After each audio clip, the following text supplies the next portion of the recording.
The idea was to kind of make a Howard Jones electronic album, because I've done lots of different things, during the past few years. I've, done piano solos albums and full band things and, live albums and produce other people, that kind of thing. But wanted to get back to making a real full-on electronic album that had a kind of resonance with the first album, Humans Live. And so Robbie and I decided that what we would do is we would approach it. Imagine, making this album, making Humans Live now. What things would you get excited about with the new? Because the thing about Humans Live was the explosion of technology, with all the studio developments and the synthesizers and FM synthesis and drum machines, and it was a chance to make music in a way that nobody had ever done before, ever heard before, and so it was a huge opportunity to do something.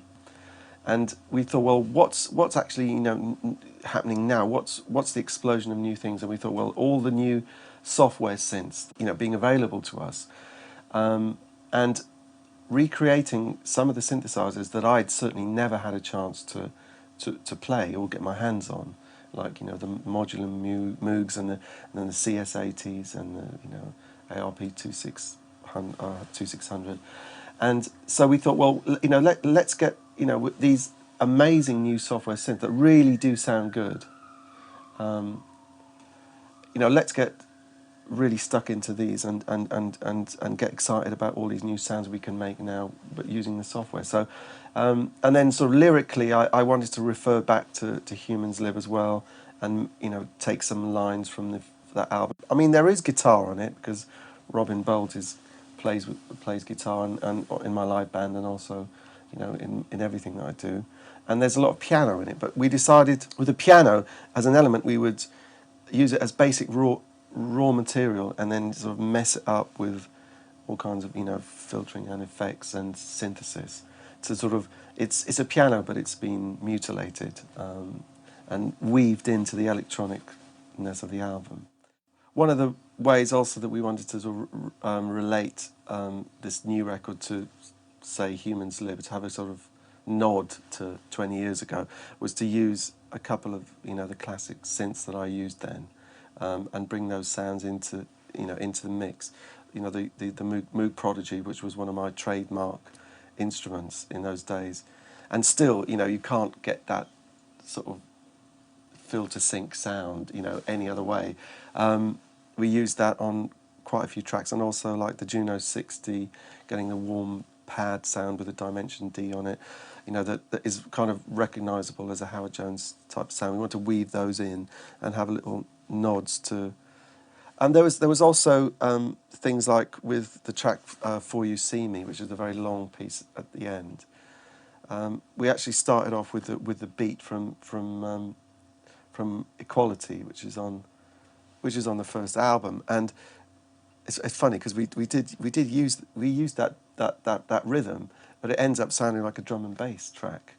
The interesting thing about that track as well, wasn't it? We did we used all the Novation virtual analogues live. Yeah.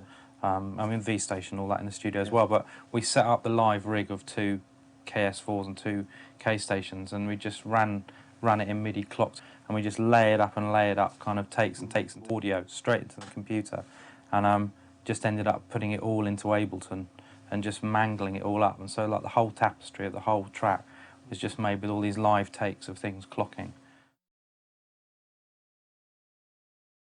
I've been involved with Howard probably about 6 years now.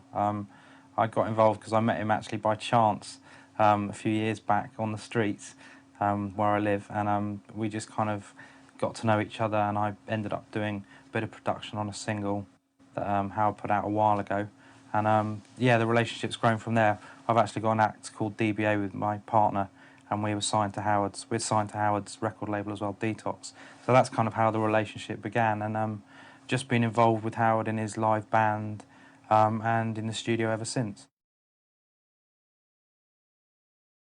We decided that it would be good to have sort of mirror image studios, so that we could work move comfortably from one place to another. So we could work together and then also separate and work separately.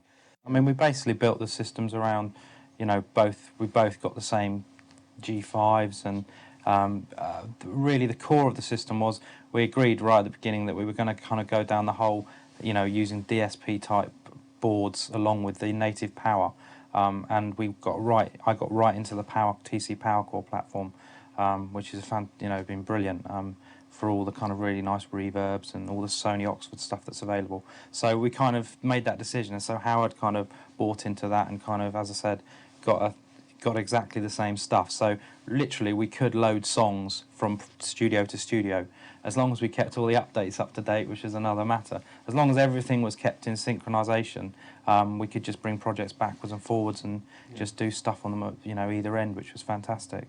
Yeah, and sometimes we'd be working separately in our studios, and then I'd come up with something and send something over the internet to Robbie to put in, or a vocal that I was working on, and so we had that facility as well to I chat and communicate between the studios, and then of course then get together and work on the next phase of the tracks. We always like to work in sort of permanent mix mode, where there's no actual mix process at the end of it. It's just always just a constant update. So it sounds. So we try and make it sound good right from the beginning. It's not like, oh yeah, well we'll make that sound good in the mix. No, it's always like a constant updating of being permanently in mix mode, isn't it? Some people don't work like that, but we really like to do that. So that's why it's very much one track at a time. So we bring it right to its conclusion, and it's done.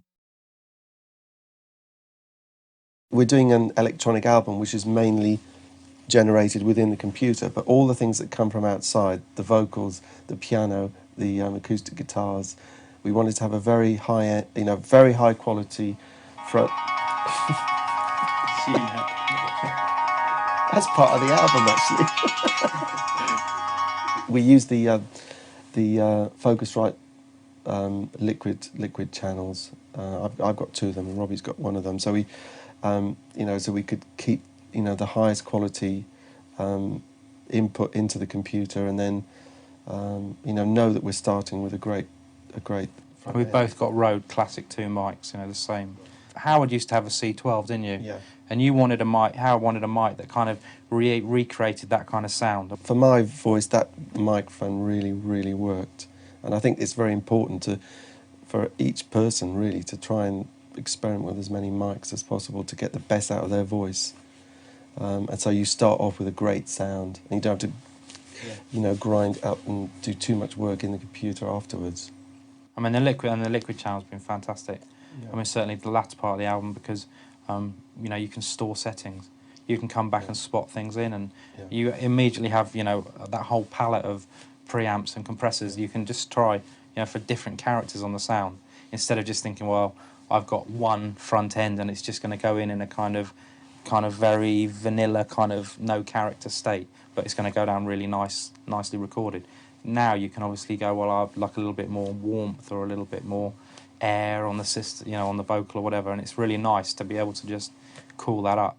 Robbie sets me up with a great vocal sound and a chain of plugins that work for that particular song, and then I just work on my own, usually about sort of 2 or 3 days, constantly singing, and then coming back and editing, and I'll go down to the smallest amount of syllables or whatever to get the result I want. It is actually my favourite part of the process. I love doing that. I could do it all. I could just specialise in that, all day.